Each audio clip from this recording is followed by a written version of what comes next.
मौके पर लिसा ने खून के निशान मिटाए, पैर बांधे और बाहर जाकर पेट्रोल का डिब्बा घसीटते हुए कार तक ले आई।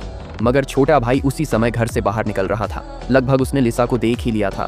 तभी लिसा बर्फ में लेट गई। उसने पेट्रोल का डिब्बा लाकर कार में पेट्रोल भरा। थोड़ी देर बाद बड़ा भाई आ पहुंचा और शक हुआ कि यहाँ कोई है, मगर तलाशने पर कुछ नहीं मिला। इधर लिसा उसके साथ लुका छिपी कर रही थी। बड़ा भाई कार के टायर में छुरा घोंपकर हवा निकाल देता है। तभी लिसा वहां से भागने लगती है और सामने छोटे भाई से आमना सामना हो जाता है। वह डर कर पास के एक दरवाजे के अंदर छिप जाती है और दूसरे घर में घुस जाती है। उधर दोनों भाई मिलकर लिसा को पागलों की तरह खोजते हैं। फिर मौका पाकर लिसा पहले बड़े भाई को मारकर अधमरा कर नीचे गिरा देती है। आवाज सुनकर छोटा भाई आ जाता है और तभी लिसा उसे भी चोट पहुंचाकर नीचे गिरा देती है। फिर भागकर कार में बैठ जाती है, मगर पीछे से बड़ा भाई आकर उसे मारकर बेहोश कर देता है।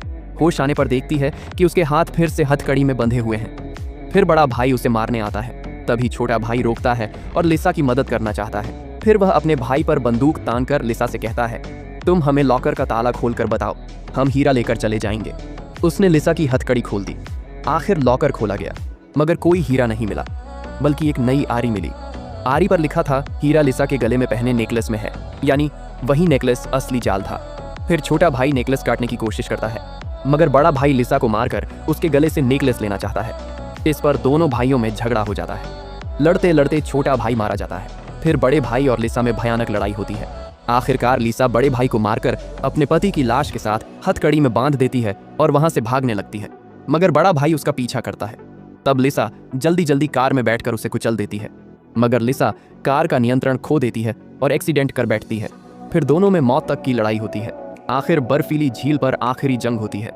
एक समय बर्फ टूट जाती है और कातिल डूबने लगता है, मगर वह लिसा के गले का नेकलेस पकड़कर उसे भी बर्फ के नीचे खींच लेता है।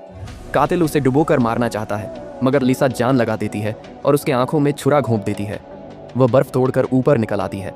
कातिल और पति की लाश पानी में डूब जाती है। लिसा जिंदा बच जाती है। वह कांपते कांपते बर्फ पर अपनी वेडिंग रिंग उतार कर फेंक देती है।